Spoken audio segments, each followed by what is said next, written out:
Hi friends, welcome back to my channel. என்னோடய சேனலில் first time பார்க்குறதா இருந்தால் என்னோடய சேனலை சப்ஸ்கிரைப் பண்ணிவிட்டு பாருங்கள். ஆல்ரெடி சப்ஸ்கிரைப் பண்ணியிருந்தீங்கன்னா லைக் மட்டும் வச்சுங்க. வாங்க வீடியோக்குள்ளே போகலாம்.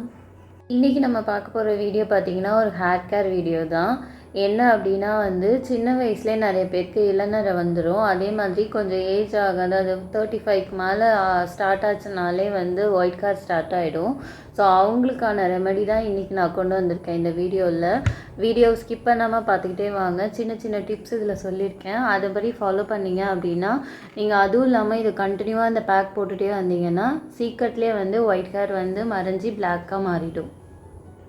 ஃபஸ்ட்டு இந்த பேக்குக்கு தேவையான இன்க்ரீடியன்ட் பார்த்திங்க அப்படின்னா டீ டிகாஷன் தான். டீ டிகாஷன் ரெகுலராக நம்ம டீ போடுவோம் இல்லையா, டிகாஷன் எடுக்கிறதுக்கு அதே மாதிரியே நம்ம தண்ணி ஊற்றி கொஞ்சம் இது திக்காக எடுத்துக்கணும். ரொம்ப தண்ணியாக போட்டுறக்கூடாது. அதுமாரி டிகாஷன் நம்ம நார்மலாக போடுறத விட கொஞ்சம் அதிகமான பவுட்ரு போட்டால் தான் அந்த இது திக்னஸ் நல்லா கிடைக்கும். ஸோ கம்மியான தண்ணியில் ஒரு 2-3 டீஸ்பூன் போட்டு நல்லா திக்காக வடித்து எடுத்துக்கோங்க. இதோடு நம்ம சேர்க்க போகிற பொருள் பார்த்திங்க அப்படின்னா பீட்ரூட் தான்.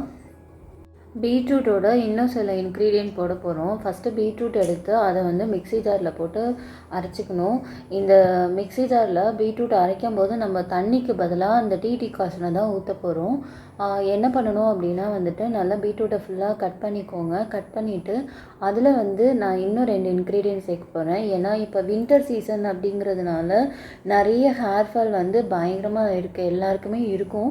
ஏன்னா வெயில் டைமில் நமக்கு ஹேர் நார்மலாகவே வளர ஆரம்பிக்கும். ஆனால் இது மாதிரி வின்டர் டைமில் ஹேர் ஃபால் ரொம்ப ஜாஸ்தியாக இருக்கும்.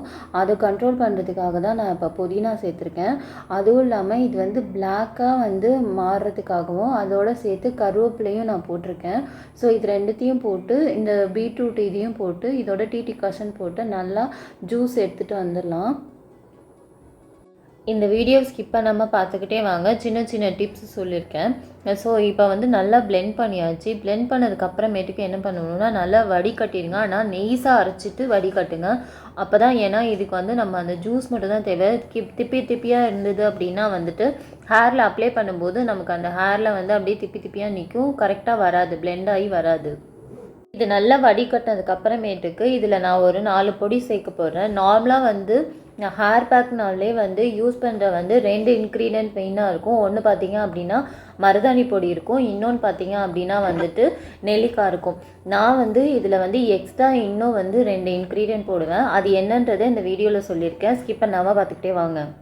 இந்த கடாய் பார்த்திங்கன்னா நான் பேக் போடுறதுக்காகவே வச்சுருக்க கடாய். இது ஒரு அயன் கடாய். நீங்களும் அது மாதிரி யூஸ் பண்ணிக்கோங்க, தனியாக வச்சுக்கோங்க. இது எதுக்காக அயன் கடாய் நான் சஜஸ்ட் பண்ணுறேன் அப்படின்னா, நம்ம பேக் ஒரு டே ஃபுல்லாக நைட் ஃபுல்லாக அதை ஊற வைக்கணும். அப்படி ஊற வைக்கும்போது அயன் கடாயாக இருந்தது அப்படின்னா அது நல்லா பிளாக்கன் பண்ணி கொடுக்கும். அந்த பேஸ்ட்டை நமக்கு சீக்கிரத்தில் நல்லா பிளாக்காக ஆகிறதுக்கு, ஹேர் ஒயிட் ஹேர் ஆகிறது பிளாக்காக ஆகிறதுக்கு நமக்கு ஸ்டிமுலேட் பண்ணி கொடுக்கும். அதுக்காக தான் அயன் கடாய்.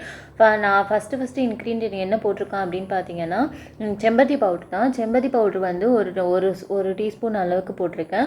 அதுக்கடுத்தது நெல்லிக்காய் பவுடர் மெயினாக இந்த பேக் பண்ணுறது எல்லாருமே காமனாக பண்ணுற விஷயம் என்ன அப்படின்னா மருதாணி பவுடரும் நெல்லிக்காய் பவுட்ரு மட்டும்தான் யூஸ் பண்ணுவாங்க. ஆனால் இதில் நான் செம்பருத்தி பவுடரு, மருதாணி பவுட்ரு, நெல்லிக்காய் பவுட்ரு, அது இல்லாமல் கரிசலாங்கண்ணி பவுடரையும் சேர்த்து நான் யூஸ் பண்ணுவேன்.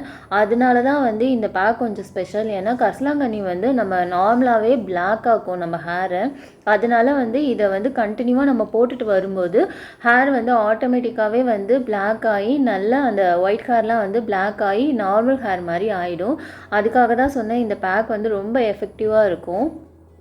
இந்த பேக் நம்ம ரெடி பண்ணுறதுக்கு முன்னாடி ஹேரை நல்லா வாஷ் பண்ணிவிடுங்க. வாஷ் பண்ணதுக்கப்புறமேட்டுக்கு இந்த பேக்கை ரெடி பண்ணி யூஸ் பண்ணுங்கள்.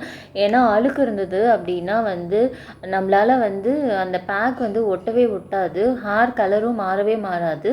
இன்னொரு விஷயம் சொல்லிக்கிறேன், இந்த பேக் போட்ட உடனே உங்களுக்கு உடனே குளிக்கக்கூடாது. கிட்டத்தட்ட ஒரு 2-3 ஹவர்ஸ் வச்சுருக்கணும். அப்படியே ட்ரையாக வைக்கக்கூடாது. அதில் ஃபிலிம் ஃபாயில் இருக்கு இல்லையா, அதை நல்லா ரேப் பண்ணி வச்சுருங்க. பண்ணுங்க. ஏன்னா அது எதுக்காக அப்படின்னு பார்த்தீங்கன்னா, அது வந்து காயாமல் இருந்தால் மட்டும்தான் உங்களுக்கு சீக்கிரத்தில் நல்லா பிடிச்சி நிற்கும். இல்லைன்னா வந்து அது வந்து கொஞ்ச நாள்லேயே வந்து சீக்கிரத்தில் வந்து ஒயிட் ஹேர் வந்து தெரிய ஆரம்பிச்சிடும் வாஷ் பண்ண. இந்த பேக் போடும்போது பார்த்தீங்க அப்படின்னா வந்துட்டு மெயினாக வந்து ஷாம்பு போட்டு வாஷ் பண்ணக்கூடாது. இதெல்லாம் வந்து யூஸ் பண்ணி போட்டிங்க அப்படின்னா இந்த பேக் பார்க்குறதுக்கு தண்ணியாக இருக்கிற மாதிரி இருக்கும், அப்படி இருக்காது. நல்லா வந்து ஒரு நைட்டு ஃபுல்லாக வந்து அதை விட்டதுக்கப்புறமேட்டுக்கு பார்த்தீங்கன்னா காலையில் எடுக்கும்போது நல்லா திக்கன் ஆகிடும். அதனால் பயப்பட தேவையில்லை. அதுவும் இல்லாமல் நீங்கள் இந்த பேக் வந்து ஹேரில் அப்ளை பண்ணும்போது நீங்கள் செக்ஷன் பை செக்ஷனாக அப்ளை பண்ணணும். கொஞ்சம் டைம் எடுக்கும், டைம் எடுத்து அப்ளை பண்ணுற மாதிரி இருக்கும். ஸோ இப்போ எப்போ நீங்கள் ஃப்ரீயாக இருக்கீங்களோ அந்த டைமில் போடுங்க. அரிபரியாக இருக்கும்போது போட்டிங்க அப்படின்னா வந்து ஒரு இடத்துல பருவம் ஒரு இடத்துல படாமல் விட்டுடும். ஸோ ஒயிட் ஹேர் வந்து அப்படியே தெரிய ஆரம்பிச்சிடும். ஸோ அதனால் வந்து பார்த்து பொறுமையாக பண்ணுங்கள். அப்படி பண்ணும்போது மட்டும்தான் வந்து உங்களுக்கு நல்லா பிடிச்சி நிற்கும். ரெண்டாவது வந்து பார்த்திங்க அப்படின்னா நான் சொன்ன மாதிரி இதில் வந்து பேக் நல்லா செக்ஷன் பை செக்ஷனாக எடுத்து அப்ளை பண்ணதுக்கப்புறமேட்டுக்கு ஒரு ஃபிலிம் ரேப்பர் வச்சு நல்லா தலையை வந்து சுற்றி கட்டிக்கோங்க. கட்டி எங்கேயுமே வந்து அந்த கேப் போகாத அளவுக்கு கட்டிக்கோங்க. அப்போ தான் நல்லா வந்து சீல் ஆகி அது சீக்கிரத்தில் ட்ரை ஆகாமல் இருந்தால் தான் உங்களுக்கு வந்து நல்லா பிடிச்சிக்கும். ஸோ இந்த மெத்தடில் நீங்கள் யூஸ் பண்ணி பாருங்கள். ஹேர் நல்லாவே கலர் வந்து சேஞ்ச் ஆகிறது தெரியும். ஃபஸ்ட் டைம் நம்ம போடும்போது இல்லை ஃபஸ்ட் டைமோ இல்லை நீங்கள் அடுத்தடுத்தது நீங்கள் டைம் எப்போ போட்டாலும் சரி மருதாணி இருக்கிறதுனால இதோட கலர் பார்த்தீங்கன்னா ப்ரௌன் கலராக தான் இருக்கும். அப்படி போட்டுட்டு மறுநாள் நெக்ஸ்ட் டே மார்னிங் என்ன பண்ணுங்கள், எந்திரிச்ச உடனே அவுரி இருக்கு இல்லையா, அவுரியோட பவுடர் இருக்குல்ல, அந்த பவுடரை வந்து நீங்கள் உடனே மிக்ஸ் பண்ணி திருப்பி அப்ளை பண்ணி ஒரு 1/2 hour கழித்து குடிச்சிருங்க. 1/2 hourக்கு மேலே இதை வந்து வச்சுருக்கக்கூடாது. ஸோ இந்த மாதிரி யூஸ் பண்ணி பாருங்கள், சூப்பராக ஹேர் வந்து நல்லா பிளாக்காக நார்மலாக ஹேர் இருக்கிற மாதிரியே வந்து சூப்பராக ஆகிடும். ஸோ அதை மாதிரி ட்ரை பண்ணி பாருங்கள். நான் சொன்னேன் இல்லையா காலையில் மார்னிங் எப்படி இருக்குன்னு பாருங்கள். நல்லா வந்து கட்டி ஆகிடுச்சு. எவ்வளோ தூரத்துக்கு நம்ம வந்து தண்ணியாக லிக்விடாக பண்ணோம் அந்த பேக்கை. இப்போ பார்த்தீங்க அப்படின்னா வந்துட்டு நல்லா திக்காகிடுச்சு.